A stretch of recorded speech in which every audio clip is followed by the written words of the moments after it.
Film की शुरुआत में हम एक प्रोटेक्टेड वैली को देखते हैं जहाँ कुछ रेनडियर्स की एक कम्युनिटी रहा करती थी।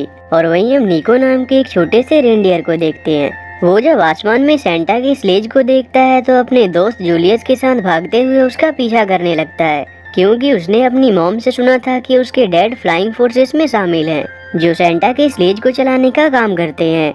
इसलिए निको अक्सर अपने डैड को उसमें देखने के लिए उत्सुक रहता था। वो चाहता था कि वो भी अपने डैड के साथ मिलकर आसमान की ऊंचाइयों का अनुभव कर सके। उसका दोस्त जूलियस, जो एक स्क्वेरल था, वो अपनी बनावट के कारण ग्लाइड करने में माहिर था, पर निको कोशिश करने के बाद भी उड़ नहीं पाता था। वहाँ के बाकी रेंडियर्स निको के डैड के फ्लाइंग फोर्सेस में होने की बात को झूठ माना करते थे और निको को बातों को बचकाना समझकर उसका मजाक बनाया करते थे। इसलिए एक दिन निको अपने दोस्त जूलियस के साथ मिलकर उस वैली से बाहर निकलने का प्लान करता है, ताकि वो वहाँ बिना किसी के डिस्टर्बेंस के उड़ने की प्रैक्टिस कर सके, क्योंकि फ्लाइंग फोर्सेस में शामिल होने के लिए उसे उड़ना आना चाहिए था। पर ये बात उनके एल्डर रेंडियर को पता चल जाती है और वो निको को उस वैली से बाहर ना जाने का ऑर्डर देते हैं, क्योंकि वहाँ से बाहर जाने पर वुल्फ का खतरा बना रहता था। पर मना करने के बाद भी निको एक दूसरी रेंडियर फियोना के साथ अगले दिन बाहर निकलने का प्लान करता है। वहीं रात को निको अपनी मॉम ऊना से पूछता है कि कोई भी उसके डैड के फ्लाइंग फोर्सेस में होने की बात पर यकीन क्यों नहीं करता। तब उसकी मॉम उसे यकीन दिलाने के लिए उसे अपने डैड की कहानी बताती है, पर फ्लाइंग फोर्सेस में होने के कारण उसे अक्सर काम से बाहर ही रहना पड़ता था। निको उनसे पूछता है कि उसके डैड कहाँ रहते हैं, जिस पर ऊना उसे बताती है कि वो बाकी के फ्लाइंग फोर्सेस के साथ सेंटा के फेल में रहते हैं, पर किसी को भी वहाँ का लोकेशन पता नहीं है। दूसरी ओर हम उस वैली से बाहर डार्क केव में रहने वाले वुल्फ की एक झुंड को देखते हैं, जहाँ उनका लीडर फ्रांसर अपने झुंड को रेंडियर्स के शिकार के लिए भेजता है। वहीं अगले दिन निको फियोना के साथ मिलकर बिना किसी को बताए होम वैली से बाहर आ जाता है, पर जूलियस भी उसे ढूंढ लेता है और निको की बात से कन्विंस होकर वो उससे सहमत हो जाता है। पर जिस दौरान वो प्रैक्टिस कर रहे होते हैं तभी फ्रांसर के झुंड के दो वुल्फ उन्हें देख लेते हैं और उनके शिकार के लिए उनकी तरफ बढ़ने लगते हैं। पर निको और उसके दोस्त किसी तरह से उसे बचने में कामयाब हो जाते हैं, लेकिन उनका पीछा करते हुए वो दोनों वुल्फ उनके होम वैली तक पहुंच जाते हैं। इसलिए निको भागते हुए रेंडियर को इसकी खबर देने जाता है। तभी उतने में वो वुल्फ उन पर हमले के लिए आ जाते हैं। ये देखकर उन रेंडियर्स का लीडर बाकी के रेंडियर्स के बचाव के लिए उन वुल्फ्स का सामना करता है और उसी दौरान वो थोड़ा घायल भी हो जाता है।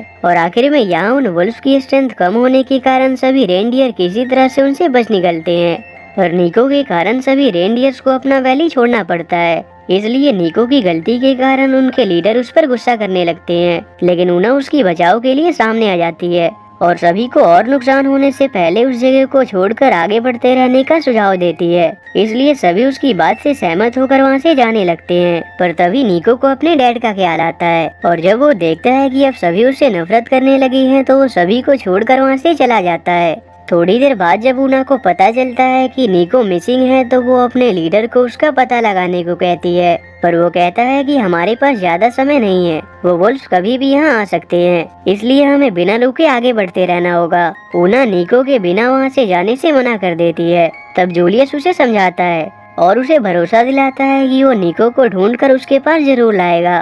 और काफी ढूंढने के बाद जूलियस निको के पास पहुँच जाता है, जहाँ उसे पता चलता है कि निको अपने डैड की तलाश में सेंटा के फेल को ढूंढने जा रहा है, ताकि वो क्रिसमस अपने डैड के साथ मना सके। जूलियस उससे कहता है कि हमें वैसे भी सेंटा के फेल का लोकेशन पता नहीं है, इसलिए बेहतर होगा हम वापस लौट जाएं। लेकिन निको को इसका थोड़ा अनुमान होता है और वो उसी रास्ते की ओर बढ़ता रहता है। और जूलियस की काफी मना करने के बाद भी जब निको उसकी बात नहीं मानता, तो वो भी उसी को ज्वाइन कर लेता है। दूसरी ओर हम ऐसी नाम की एक लॉस्ट डॉग को देखते हैं, जो अनजाने में उन वुल्फ के केव में चली आती है। फ्रांसर जब उसे देखता है तो वो उसे अपना दावत बनाने वाला होता है, लेकिन तभी वहाँ से स्लेज के साथ कुछ फ्लाइंग फोर्सेस गुजरते हैं। ये देखकर ऐसी उससे बचने के लिए डरते हुए एक आइडिया बताती है कि अगर वो सेंटा के फ्लाइंग फोर्सेस का शिकार करेगा तो उसे मुझसे भी बेहतर दावत मिलेगी। ये सुनकर फ्रांसर को उसका आइडिया बहुत अच्छा लगता है और वो उसे अपना लकी चार्म समझकर अपने साथ ही रख लेता है और अपने झुंड के साथ सेंटा के फेल में घुसने का प्लान करता है। वहीं निको और जूलियस जिस दौरान आगे बढ़ रहे होते हैं, तभी रास्ते में उन्हें विल्मा नाम की एक विसेल मिलती है, जो एक छोटे से पेड़ के ब्रांच में फंसी होती है। ये देखकर निको उसे वहाँ से आजाद कर देता है। विल्मा को उनका बिहेवियर बहुत अच्छा लगता है, इसलिए जब निको उससे सेंटा के फेल के बारे में पूछता है, तब विल्मा उसे वहाँ जाने का सही रास्ता बता देती है। लेकिन जिस दौरान वो उस रास्ते की ओर बढ़ रहे होते हैं तभी तेज बर्फीली तूफान आना शुरू हो जाता है, जिसमें निको और जूलियस अलग हो जाते हैं। अगली सुबह फ्रांसर भी अपने झुंड के साथ सफर की ओर निकल जाता है, पर जिस दौरान वो रास्ते में अपने झुंड को अपना प्लान बता रहा होता है तब निको भी वहीं मौजूद होता है, जो कल रात के बर्फीले तूफान के कारण फ्रीज हो चुका था। और उसे फ्रांसर के सेंटा को खत्म करके पूरी फ्लाइंग फोर्सेस को अपना दावत बनाने के बारे में पता चल जाता है। लेकिन वहीं सभी वुल्फ को भी निको के वहाँ होने के बारे में पता चल जाता है। वो सभी उसे देखते हैं, उसके पीछे पड़ जाते हैं और भागते समय निको को जूलियस मिल जाता है, पर दोनों के काफी भागने के बाद भी वो वुल्फ के हाथों मारे जाने वाले होते हैं। पर तभी वहाँ विल्मा नाम की वही वेसल आ जाती है और वो निको और जूलियस की मदद के लिए एवेलेंस क्रिएट कर देती है, जिस कारण उनके साथ सभी वुल्फ भी वहाँ से नीचे आ गिरते हैं। और इस तरह से काफी मुसीबतों के बाद वो उन वुल्फ से अपना पीछा छुड़ा लेते हैं। पर निको चाहता था कि विल्मा उसके साथ ही चले, क्योंकि वो उन्हें सेंटा के फेल तक सही से लीड कर सकती थी और वो फ्लाइंग फोर्सेस के साथ भी बहुत फेमिलियर थी। इसलिए विल्मा उसकी बात मानकर उसके साथ जाने लगती है। लेकिन तभी उन्हें वुल्फ की आवाज सुनाई पड़ती है और वो तेजी से भागने लगते हैं। वहीं वो वुल्फ भी उनके पंजों का निशान का पीछा करते हुए उनकी तरफ बढ़ रहे होते हैं और एक समय पर वो उनके बहुत करीब पहुंच जाते हैं। तब निको और उसके दोस्तों को अपने बचाव के लिए ऊंचे क्लिफ से जंप करना पड़ता है, जिससे उन्हें वुल्फ से छुटकारा मिल जाता है। लेकिन वहाँ से नीचे आते ही वो नदी में आ गिरते हैं और थोड़ी ही दूर पर एक वाटरफॉल मौजूद होता है। जूलियस और विल्मा तो सेफली वहाँ से निकल आते हैं, पर निको वाटरफॉल से नीचे गिरने वाला होता है। ये देखकर जूलियस और विल्मा उसे बचाने की कोशिश करते हैं, जिसमें वो आखिर में किसी तरह से कामयाब हो जाते हैं और बहुत थके होने के कारण निको और वो थोड़ी देर वहीं आराम करते हैं। और होश आते ही निको वापस अपने दोस्तों के साथ सफर की ओर निकल जाता है और पूरी रात चलते चलते आखिरकार वो अगली सुबह सेंटा के फेल तक पहुंच जाते हैं। पर उसके अंदर जाने वाले हर जीव को मुसीबत का सामना करना पड़ता था। उसके बाद भी वो हिम्मत करके उसमें एंटर कर जाते हैं, लेकिन उनके साथ ही फ्रांसर भी वहाँ अपने झुंड के साथ पहुँच चुका था और निको का पीछा कर रहा था। वहीं फाइनली निको और उसके दोस्त अपने डेस्टिनेशन तक पहुँच जाते हैं, जहाँ निको फ्लाइंग फोर्सेस को देखता है और एक्साइटेड होकर भागते हुए उनसे मिलने जाता है।